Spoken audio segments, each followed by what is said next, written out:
예, 오늘 2월 4일 목요일 새벽 아침입니다. 마태복음 10장 우리 1절부터 15절까지 말씀 함께 보겠습니다.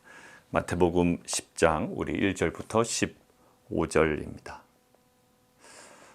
여러분들 마태복음 10장은요. 지금 제자의 하나님의 나라 선포 사역에 이제 초점을 맞추고 있습니다. 이제 제자를 파송하시는 거예요. 자, 하나님 나라 선포 사역입니다. 이제 선포하고 그 병든 자를 고치고 죽은 자를 살리는 그 선포 사역이에요. 자, 그런데 지금 5장부터 7장까지는 하나님 나라를 중심으로 한 예수님의 그 가르침이 나타났고요. 8장과 9장에는 하나님 나라를 중심으로 한 예수님의 기적 행함이 나타났습니다. 그 기적 행함에 그 구조가 있다고 그랬죠. 세 가지 기적 사건, 제자도에 관한 메시지. 세 가지 기적 사건, 제자도에 관한 메시지. 또 세 가지의 기적 사건, 제자도의 메시지. 그리고 오늘 제자의 파송 장면입니다. 자, 근데 10장의 내용은요. 마가복음과 누가복음에도 공통적으로 들어 있습니다. 근데 마가복음과 누가복음에는 좀 달라요. 10장의 내용이요. 이 마태복음처럼 한 곳에 이렇게 모여 있지 않습니다. 오늘 10장 1절부터 시작되는 이제 계속 이어지는 10장의 내용들이 지금 자연스럽게 연결되어 있지만 사실 마가복음과 누가복음에는 이 내용들이 이렇게 군데군데 산재해 있습니다. 우리가 어제 읽었던 마가복음 맥체인 성경의 6장이죠. 그 6장에 그 부분이 들어있죠. 오늘 마침 제자의 그 파송 장면이 들어있습니다. 근데 굉장히 간단하게 언급되어 있죠. 다른 부분들은 또 마가복음의 다른 본문에 위치해 있습니다. 즉 뭐냐면 마태는 제자의 선교 사역의 주제를 다루는데 그 주제와 연관된 가르침들을 다양한 곳에서 함께 모아서 하나의 통일된 그리고 조직화된 가르침 단락으로 지금 이것들을 세팅해 놓은 거라고요. 자, 결국 이 마태의 그 성향이 있죠. 세리 마태. 이 마태가 갖고 있는 그런 어떤 그 조직, 이렇게 뭔가 조직화하고, 이렇게 구성하고요. 예수님의 그 기적 사건도 실은 다른 복음서에서는 군데군데 포진해 있지만, 마태는 8장과 9장에 의도적으로 이렇게 묶어놨다라고 이야기를 했습니다. 자, 그러한 그 제자도에 관한, 그 제자 파송에 관한 그 메시지를 오늘 함께 보도록 하겠습니다. 자, 오늘 제가 묵상할 거는요. 예수님께서 그동안 해와셨던 그 사역의 어떤 스타일이나 그리고 제자들에게 앞으로 명령하실 그 내용과 오늘의 이 내용은 조금 일관성이 떨어져요. 일관성의 유지를 잃어버린다고요. 그러면 이것이 어떤 우리에게 의미가 있는지 오늘 그 묵상을 그 포인트에서 한번 좀 해보려고 하는데 첫 번째 한번 보시죠. 자, 5절과 6절 한번 보시겠습니까? 5절과 6절. 예수께서 이 12를 내보내시며 명하여 이르시되 이방인의 길로도 가지 말고 사마리아인의 고을에도 들어가지 말아라. 마치 뭐로 느껴지세요? 이방인 선교를 금지하는 것처럼 들린다고요. 근데 정말로 예수님께서 이방인 선교를 금지하셨는가? 생각해보면 그렇지가 않아요. 왜냐하면 8장 11절, 바로 앞에 있는 8장 11절을 보면 본 자손들은 어두운 데 쫓겨나 거기서 울며 이를 갈게 된다. 결국 뭐라고 말씀하시죠? 궁극적으로 이방인까지 복음 선포의 대상임을 예수님께서 이미 강조하셨거든요. 그리고 8장의 후반부에 거라사 지방으로 예수님께서 가십니다. 근데 그 거라사 지방이 어느 지방이냐면 바로 이방인 지방이에요. 이방인 지역이라고요. 거기서 귀신을 쫓아내는 사역을 하셨습니다. 그리고 예수님이 요한복음 4장에 보면 오늘 고을에 들어가지 말아라 했던 그 사마리아 고을에 사마리아 지방에 사마리아 여인을 만나서 대화하는 장면이 있습니다. 그러니까 예수님께서 그동안 보이셨던 그 행적과 어울리지 않게 지금 말씀하시는 거예요. 그리고 더군다나 나중에 가면 어떤 말씀하시죠? 마태복음 28장, 우리가 보고 있는 이 마태복음 28장 마지막 후반부에 가면 너희는 가서 모든 족속으로 뭐해라? 제자를 삼아라 라고 이야기한다고요. 이방인과 유대인의 구별이 없거든요. 근데 지금 유독 오늘만큼은 이 시기에 이 상황만큼은 예, 이방인의 길로도 가지 말고 사마리아인의 고을에도 들어가지 말아라 이야기를 합니다. 자, 어떤 의미가 있을까요? 지금 이 장면은 이방인 선교를 금지하신 내용이 아니라 6절과 연관돼서 이해를 해야 됩니다. 이스라엘 집에 잃어버린 양에게로 가라 라는 거예요. 이방인 선교를 금지하기 위한 명령이 아니고요. 결국 지금 제자들의 단기 사명은 목적이 있다라는 거예요. 이 제자들의 지금 단기 파송은 분명한 목적이 있죠. 어떤 목적이요? 이스라엘 선교의 긴급성과 우선성이 있다라는 거예요. 그러니까 지금 상황에서는 어디를 가야 된다? 어디에 집중해야 된다? 무엇을 먼저 해야 된다? 예, 이스라엘 집에 잃어버린 양들에게 가서 그들에게 하나님 나라를 선포하는 것. 이것이 그들이 긴급히 우선적으로 그리고 먼저 해야 되는 거야. 그러고 보니 9장에도 기술이 돼 있죠. 9장에 무리를 보고 불쌍히 여기시니 36절 이는 그들이 목자 없는 양과 같이 고생하며 기진함이라. 그래서 지금 제자들을 어디에 파송해요? 이스라엘 집에 잃어버린 양에게로 먼저 파송하는 겁니다. 그러니까 결국 뭐를 금지하는 것이 아닌 이방인 선교를 금지하는 것이 아니에요. 이미 예수님의 사역 흔적에 이방인을 향한 사역이 있었고 이방인의 지역에 들어갔고 사마리아 여인과 대화를 나눴고 나중에 모든 족속으로 제자를 삼으라는 명령을 하실 겁니다. 근데 지금 이 시간, 이 순간에 집중해야 되고 우선해야 되고 먼저 해야 되는 일이 있다고 강조하시는 것뿐이죠. 자, 이 일관성의 하나는 해결이 됐어요. 두 번째, 일관성이 또 하나 깨지는 부분이 있는데 9절입니다. 9절이에요. 너희는 전대의 금이나 은이나 동을 가지지 말고, 예, 다른 복음서에도 많이 나옵니다. 그리고 여행을 위하여 배낭이나 두벌옷이나 신이나 지팡이를 가지지 말라. 예, 뭐 청렴할 것을, 그리고 많은 부를 취하지 말 것을, 예, 좋은 가르침인 것 같아요. 근데 문제는요, 이것이 좋고 나쁘고의 문제가 아니라 예, 일관성이 깨지는 데가 나옵니다. 어디냐면 누가복음 22장이에요. 여러분 한번 적어 놓으시고 혹시 볼 수 있으면 같이 보시면 좋겠습니다. 누가복음 22장 35절인데요. 누가복음 22장은 이제 누가복음에서 후반부로 들어가죠. 마지막입니다. 마지막 만찬 후에 이어지는 어떤 그 대화의 내용으로 누가복음에서는 기록이 되어 있어요. 자, 그들에게 이르시되 뭐라고 말씀하시냐면 내가 너희를 전대와 배낭과 신발도 없이 보내었을 때에 부족한 것이 있더냐라고 물어보세요. 지금 바로 이 장면 가지고 얘기하는 거예요. 야, 내가 그때 너희에게 전대나 배낭과 신발도 없이 보냈잖아. 근데 그때 부족한 것이 있던? 이렇게 물어보시는 거예요. 제자들의 대답이 이르되 없었나이다. 예, 그들은 전대 없이, 배낭 없이, 신발도 없이 보냄을 당했지만 예, 부족한 것이 없었어요. 왜요? 오늘 보세요. 일꾼이 자기의 먹는 것 받는 것이 마땅함이라. 아마 예, 그들을 대접하고 영접하는 사람들에 의해서 그 모든 것들이 공급되었을 거라고요. 그런데 36절 그냥 그대로 유지해라. 그래, 부족한 것이 없었으니 그리해라 라고 말씀하지 아니하시고 36절 예, 변화를 주십니다. 이르시되 이제는 전대 있는 자는 가져라. 배낭도 그렇게 해라. 검 없는 자는 겉옷을 팔아 살지어다. 이것이 도대체 왜 일관성이 깨질까요? 결국 오늘 마태복음 본문에서 지금 이 시간과 상황 속에서 이 단기 사역을 할 때 이 이스라엘 집에 잃어버린 양들에게 갈 때 이 상황과 이 시간 속에 맞는 요구를 지금 하셨던 거예요. 그리고 이제 누가복음 22장에 나오는 장면은 어떤 장면이냐면요. 이제는 그 사람들의 넉넉한 호의에 의존할 수 없는 상황으로 이제 상황은 바뀌게 될 겁니다. 이제 그때는 미래에는 굉장히 반대가 심할 거예요. 앞으로 그 제자들에게, 그 복음을 전한 자들에게 굉장히 위험한 시기가 그들에게 주어질 거라고요. 이때는 많은 사람들이 호의를 베풀었지만 예, 이거 만만치 않을 겁니다. 이제는 뭐라고요? 이제는 새로운 시기에 예, 전대 있는 가는 가질 것이요 배낭도 그리하고 겉옷을 팔아서 검없는 자는 살 거다. 예, 위험한 시기가 될 거라는 거죠. 결국 지금 오늘 마태복음 9장과 10절의 이 내용은 그 이후에도 동일한 적용을 하면 안 돼요.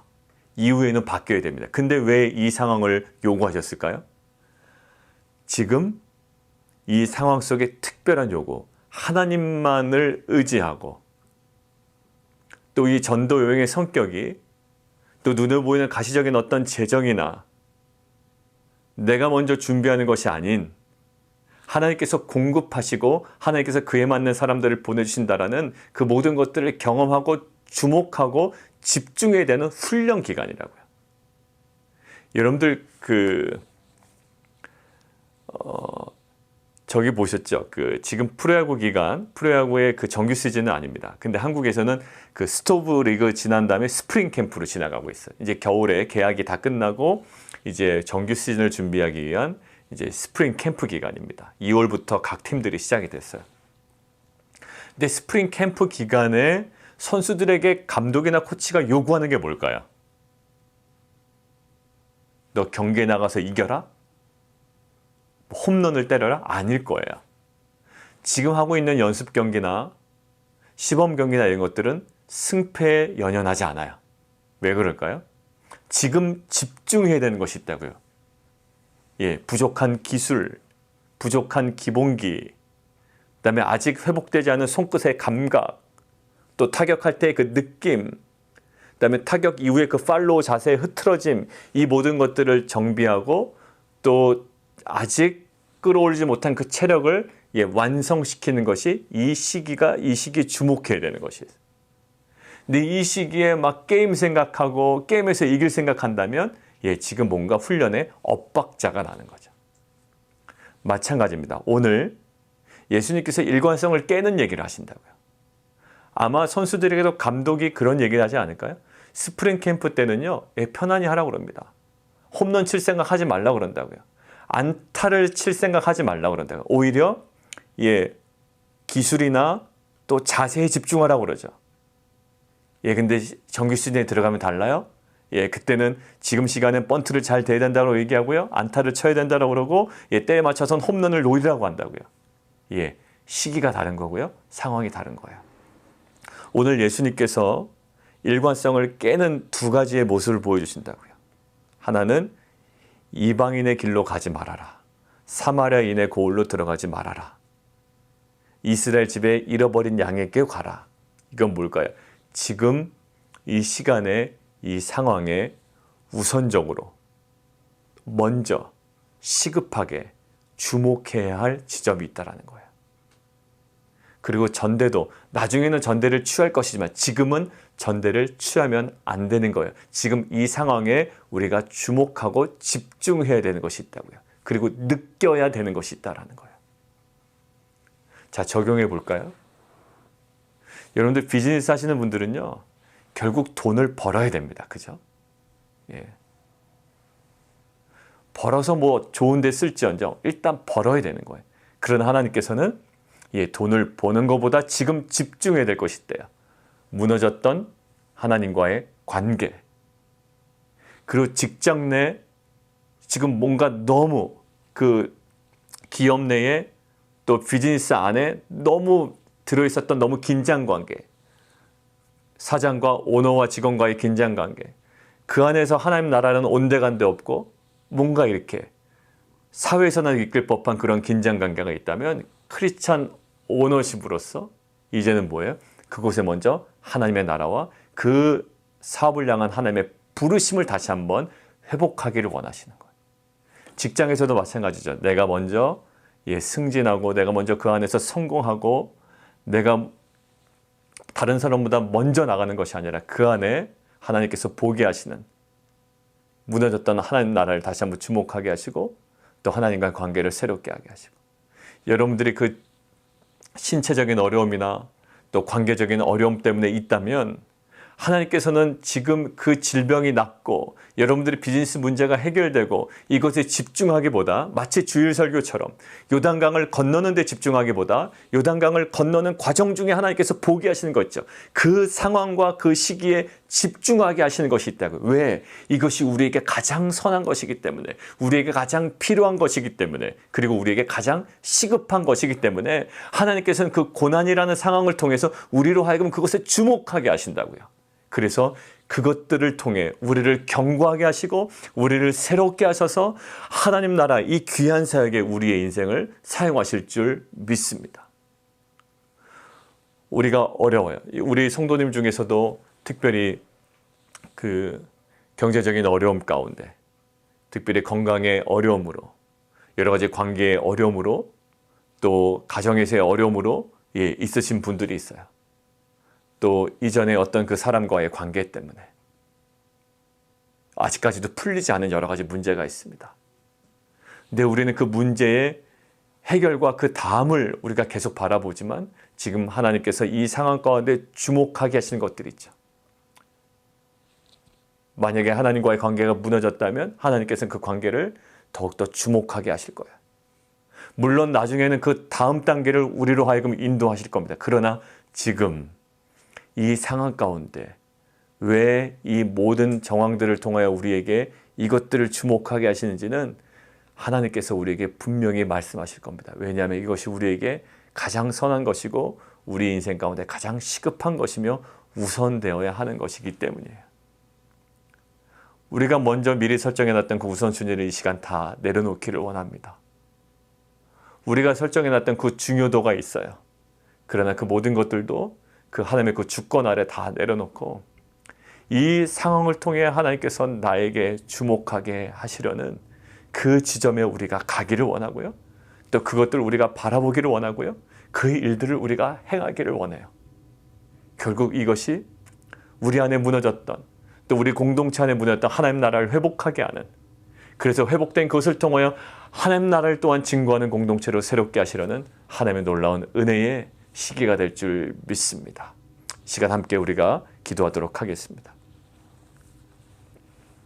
시간 함께 기도할 때 하나님, 우리 안에 이 무너진 하나님과의 관계가, 또 하나님께서 이 시기와 상황 가운데 바라보게 하시는 하나님의 마음을 우리가 알게 하시고, 우리가 먼저 앞서 나가가 이방인의 마을과 또 사마리아인의 고을로 들어가는 것이 아니라 지금 이 시간에 우리가 집중하고 우선해야 되는 그 지점에 우리가 머물러 있게 하시고, 우리가 더욱더 주목하게 하시고, 그 일들을 감당해 나가는, 또 그곳 가운데 무너졌던 하나님 관계가 회복되어 가는 귀한 공동체가 되게 하여 주옵소서. 함께 기도하며 나가도록 하겠습니다.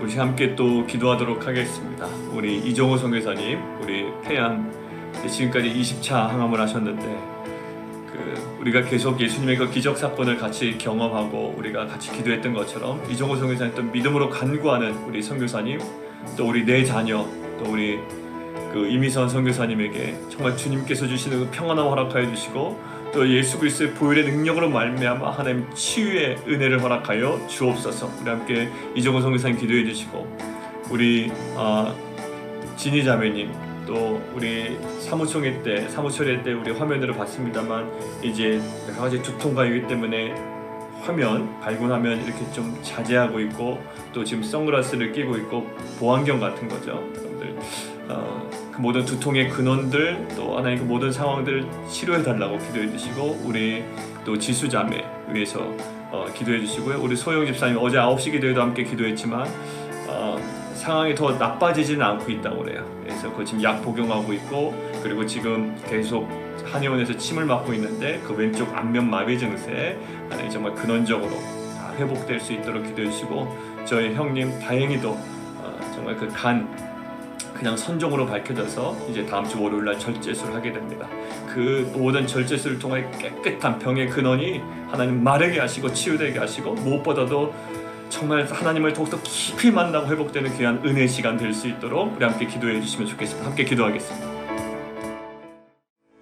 살아계신 하나님 아버지, 감사합니다. 모든 시기와 정황 가운데 하나님께서 우리로 하여금 집중하게 하시고 주목하게 하시는 그 지점과 그 일과 그 사역과 또 그 모든 정황 속에 우리의 마음과 우리의 시선이 온전히 고정되게 하시고, 하나님 결국 그 모든 상황들을 통해 우리를 빚으시고 새롭게 하시고 견고하게 하시려는 그 은혜를 우리가 함께 누려가며 성장해가는 귀한 공동체 되게 도와 주옵소서.